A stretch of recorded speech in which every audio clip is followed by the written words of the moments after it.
Assalamualaikum warahmatullahi wabarakatuh. Berjumpa lagi dalam media pembelajaran yang dipersembahkan oleh MGMP IPS Sukoharjo dengan pembahasan kehidupan manusia pada masa praaksara. Melanjutkan pada part 2 ini, kita akan mempelajari periodisasi masa praaksara yang merupakan mata pelajaran ilmu pengetahuan sosial kelas 7 semester 2.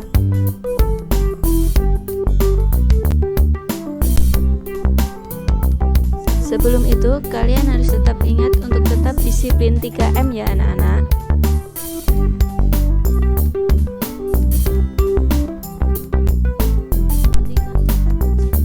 Nah, kalian perhatikan peta konsep yang ada di video ini.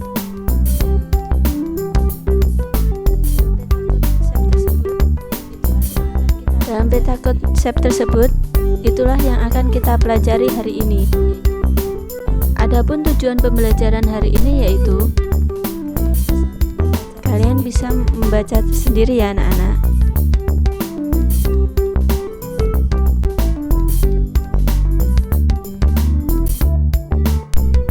Periodisasi secara geologis atau berdasarkan pembentukan buminya. Yang pertama yaitu zaman Azoikum atau Arkaikum. Yang kedua, pada zaman Paleozoikum. Yang ketiga, zaman Mesozoikum. Yang keempat, zaman Neozoikum atau Kenozoikum. Ciri-ciri pada zaman Azoikum atau Arkaikum yaitu terjadi pada 2500 juta tahun yang lalu. Kemudian disebut juga sebagai zaman tertua. Pada saat itu bumi masih sangat panas, sehingga belum ada tanda-tanda kehidupan. Yang selanjutnya, pada zaman Paleozoikum terjadi pada 340 juta tahun yang lalu. Pada zaman ini terbagi menjadi beberapa masa, yakni Kambrium, Ordovisium, Silur, Devon, Karbon, dan Peron. Untuk ciri-cirinya silahkan kalian amati gambar tersebut.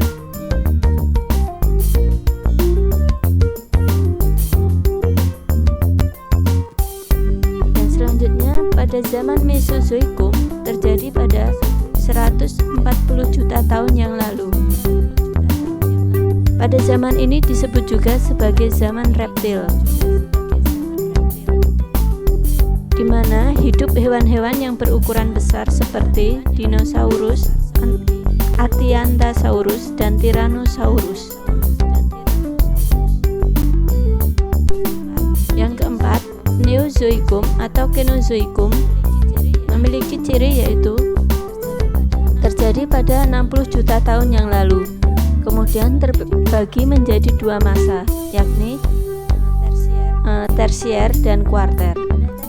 Pada tersier, jenis reptil dinosaurus mulai lenyap dan mulai hidup hewan menyusui dan hewan primata.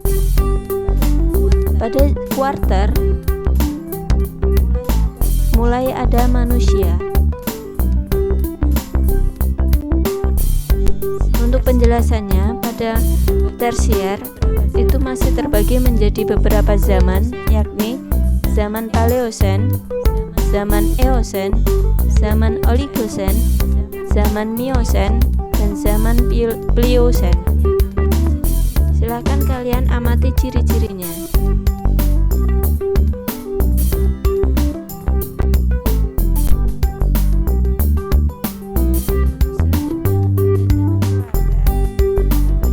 Untuk selanjutnya, pada zaman kuarter terbagi menjadi kala Pleistosen dan kala Holosen.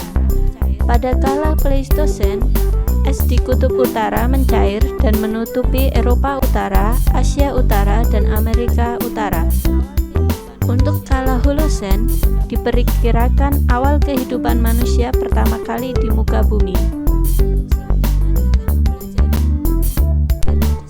Untuk selanjutnya, kita mempelajari periodisasi secara arkeologis atau berdasarkan penemuan-penemuan. terbagi menjadi dua, yakni zaman batu dan zaman logam. Pada zaman batu terbagi menjadi zaman Paleolitikum, Mesolitikum, Neolitikum, dan Megalitikum. Untuk zaman logam terbagi menjadi zaman tembaga, zaman perunggu, dan zaman besi. Untuk di Indonesia hanya melalui zaman perunggu dan zaman besi. Nah, selanjutnya kita akan mempelajari tentang zaman Paleolitikum dan seterusnya ya. Untuk ciri-ciri Paleolitikum yaitu Paleo artinya adalah tua, litos artinya batu, sehingga Paleolitikum disebut juga dengan zaman batu tua. Adapun ciri-ciri zaman batu tua yakni peralatan masih terbuat dari batu atau tulang yang masih kasar. Kemudian untuk kehidupannya masih food gathering, atau pada zaman itu hidupnya masih mencari makanan dengan berburu dan mengumpulkan makanan. Selanjutnya tempat tinggal masih berpindah-pindah atau nomaden. Hasil peninggalan Paleolitikum yakni terbagi menjadi dua, ada kebudayaan Pacitan dan kebudayaan Ngandong. Untuk kebudayaan Pacitan, hasil peninggalannya yakni kapak perimbas atau kapak genggam, disebut juga dengan kuper, ada kapak penetak, kemudian ada alat-alat dari batu atau flakes. Untuk kebudayaan Ngandong disebut juga dengan alat tulang ataupun gusur. Untuk ciri-ciri Mesolitikum, Meso artinya tengah, litos dan artinya batu. Jadi Mesolitikum disebut juga dengan zaman batu tengah. Ciri-ciri zaman batu tengah yaitu peralatan terbuat dari batu atau tulang yang sedikit lebih halus. Kemudian sudah mengenal agama, sudah mulai menetap dan menetap tinggal di gua. Untuk hasil peninggalan Mesolitikum yakni yang pertama ada Kjøkkenmodinger, dalam bahasa Denmark artinya sampah dapur berupa kulit kerang sisa makanan yang menggunung. Kemudian ada pebble atau kapak Sumatera. Kemudian ada Abrishouserup, gua yang digunakan sebagai tempat tinggal manusia purba. Untuk ciri-ciri zaman Neolitikum yaitu neo artinya baru atau muda, litos artinya batu, sehingga disebut juga dengan zaman batu baru atau muda.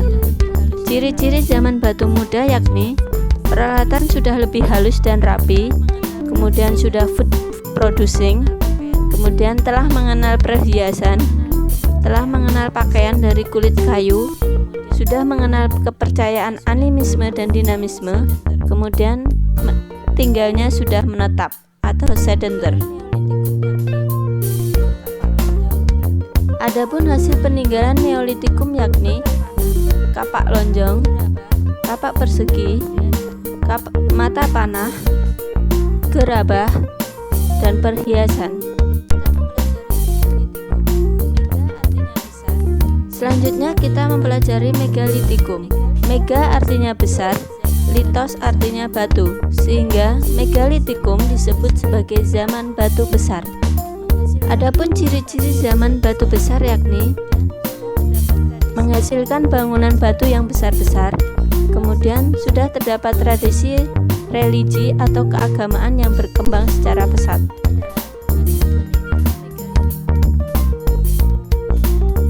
Selanjutnya adalah hasil peninggalan Megalitikum. Ada yang disebut dengan menhir atau tugu pemuja arwah, dolmen atau disebut meja sesajen, kemudian ada punden berundak, waruga, kubur batu berbentuk kubus, kemudian ada juga patung atau arca, kemudian ada sarkofagus, peti batu berbentuk lesung.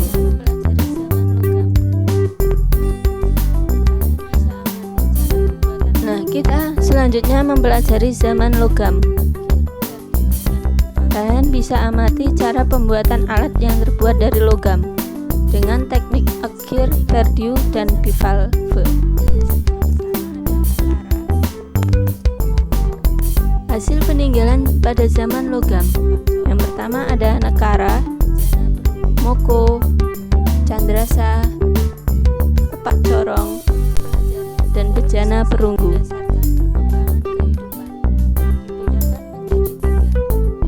Selanjutnya kita mempelajari periodisasi berdasarkan perkembangan kehidupan.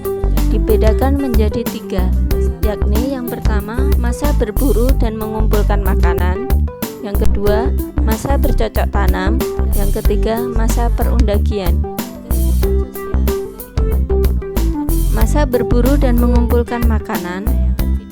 Adapun kalian bisa mengamati kehidupan sosial, kehidupan ekonomi, dan kehidupan budaya lewat tayangan video ini.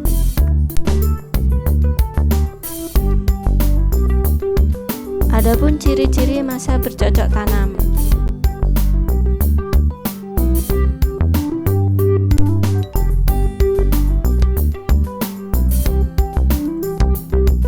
Kemudian ciri-ciri masa perundagian.